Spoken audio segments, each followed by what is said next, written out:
It is now 20 years since the Bali bombings. Joining us live from Coogee is the Prime Minister Anthony Albanese. Prime Minister, good morning to you. Appreciate your time on what is a very, very sombre day. How do you reflect on a day like today?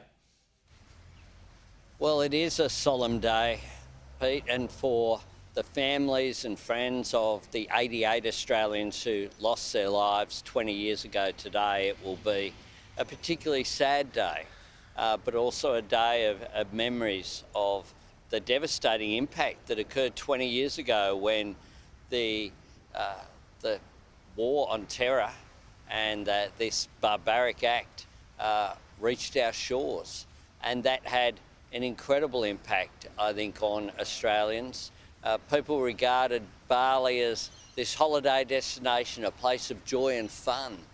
And to think that family holidays and holidays of teams like the Coogee Dolphins celebrating their end of season was disrupted with murder and mayhem in this atrocity, I think shocked Australians and still shocks us today. Everyone remembers what they were doing, Prime Minister. What sticks with you? What were you doing at the time? What sticks with me was the impact on the Dulwich Newdown Basketball Club. Were up there on an end-of-season trip and people lost their lives, including the youngest victim. Debbie and Abby Borgia were a mum travelling with a young daughter on an end-of-season trip. And today we still, of course, commemorate Debbie and Abby Borgia through a community centre that's named after them in Marrickville.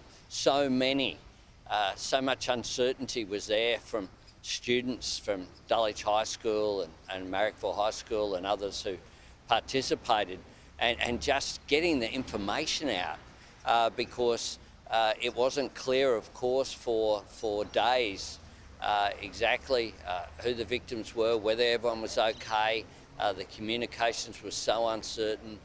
Watching, of course, the victims come in to get support in Darwin, in Perth, the extraordinary bravery that occurred as well, the stories of people running towards danger to help the victims of these bombings.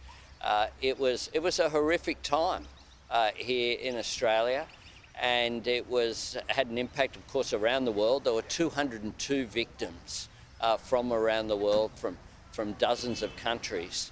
Because Bali was and is that place where people gather to enjoy each other's company. You did point to the war on terror and when it finally reached Australia. How much did that particular attack, and we should remember that there were attacks at the time, not long after that as well, how did that change our national security to get to where it is today? It was, I think, if Australia got, as the world did, I think a wake-up call from the appalling attack in New York just a year earlier, of course. And that, I think, shocked the whole world. I remember staying up at night watching that live as the planes hit the plane hit the second tower, and then the further attacks on the Pentagon. And then it came so much closer to our shore. Of course, Australians were victims there in New York as well on September 11. But then for it to occur in Bali meant that since that day there's been a bipartisan commitment to ensure that we do whatever we can to keep Australians safe. The increased support for our national security agencies, the increased support for intelligence agencies like ASIO, the work of ACIS, the work of the Office of National Intelligence, the work of the AFP, the work of our Defence Forces and personnel, all united to keep us safe, and a recognition that tragically in today's uncertain world, we do need to make sure that we are vigilant, and from that day, the level of security I think, really stepped up.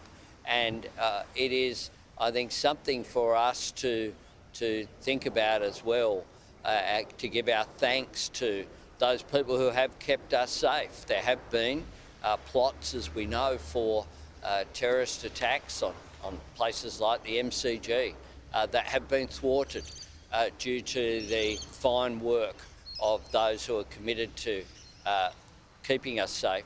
So today is a day as well to thank the authorities and to recognise their ongoing work.